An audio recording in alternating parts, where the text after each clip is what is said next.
being sort of ethnically Chinese, having been born here and sort of in your family, there's a certain amount of the culture that you kind of just get, right? Yeah, of course. And then growing up in Canada, there's sort of a certain amount of culture that you just sort of take on. Yeah, yeah. So I'd love to sort of understand from your perspective, like, what are some of the assumptions, because I know you also work with foreign brands trying to get into China. Yeah. What are some of the assumptions or the misconceptions that foreigners tend to have about China? And also for you personally, right, before you actually came to work here, what were some of the things that you thought about here that maybe turned out to be different? So both for you personally and with your clients. Yeah, definitely. You know, for me, it's easier to adapt because, you know, I would say I'm proud to be Chinese, and that's easier in a way. However, China is so complicated. You know, talking about misconception, I got a lot of feedback from our hotels thinking China, doing anything in China is very cheap. Okay, you know, I think that's one of the major misconceptions that people say, oh, you know, we see made in China product everywhere, so it must be cheap, right? You know, if it's expensive, it will not be made in China everywhere. So a lot of times when they do not have enough knowledge about the China market, especially on marketing, you know, online marketing, what we are focusing on, they do not know how complex the market is and do not know how expensive, you know, things could be in China and to do it right. Okay, so that's you know, the first major, you know, misconception. And the second one is technology. A lot of people thinking Chinese is a copycat, which it was before. I would openly think it was. But now, you know, we see so much technology evolving in China and so much new channel that originated from China that got worldwide exposure, and they are originated from China. So the perception is, oh, you know, like they are just copying what we do. So we just follow what we did and they will follow us. But in fact, it's the other way around. If you really look into the China marketing, is what they do, now the Western world is following. So if the hotels or our clients do not have enough understanding in the real China market, they will always make wrong decision. Because even for me, as I told you, I worked for a digital marketing agency before, you know, a UK one.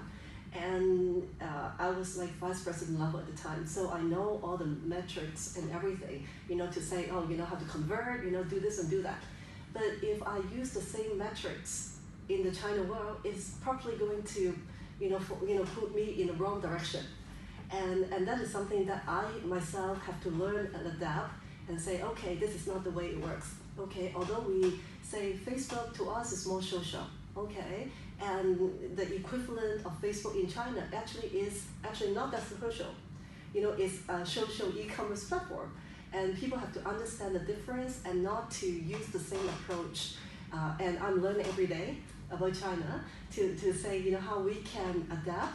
And also, you know, the advantage of me is to translate what is happening to an understanding for the Western world, because I also know what they are thinking. You know, I was there, you know, I was one of them.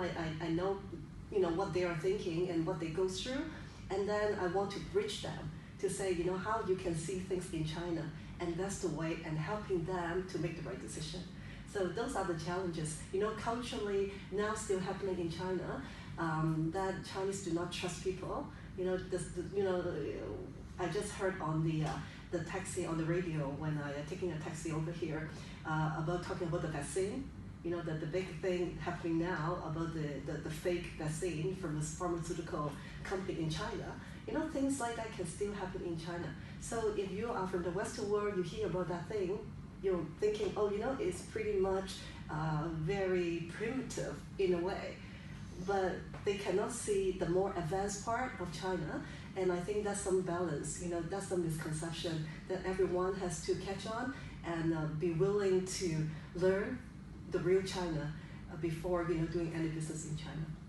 Yeah, you mentioned some of the challenges, and I'd like to dig a little bit deeper into that. Yeah. So for you personally, whether it's when you were working here before or then when you started running Compass Edge yourself, What were some of the bigger obstacles that you've encountered, and how did you overcome them? Okay. Of course, for the result-oriented Westerner hoteliers, we talk about that during breakfast too, is they want to see ROI, right? They want to see immediate result, which we know that's not going to happen. And I think that will be the major obstacle. We talk about, you have to keep on doing the thing, and you stay on long enough, then you will see some result.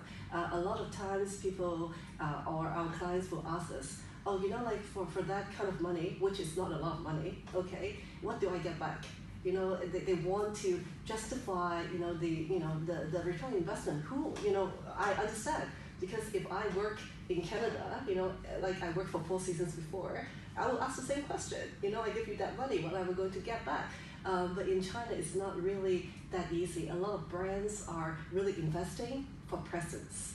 And, if they are doing that, and if you look at, dimes and pennies, to need to get a return on investment right away, that's not going to, that's not going to balance out to give you what you want. So, to me, it is more education, to hotels or to our clients on the expectation. Okay, because we believe we're doing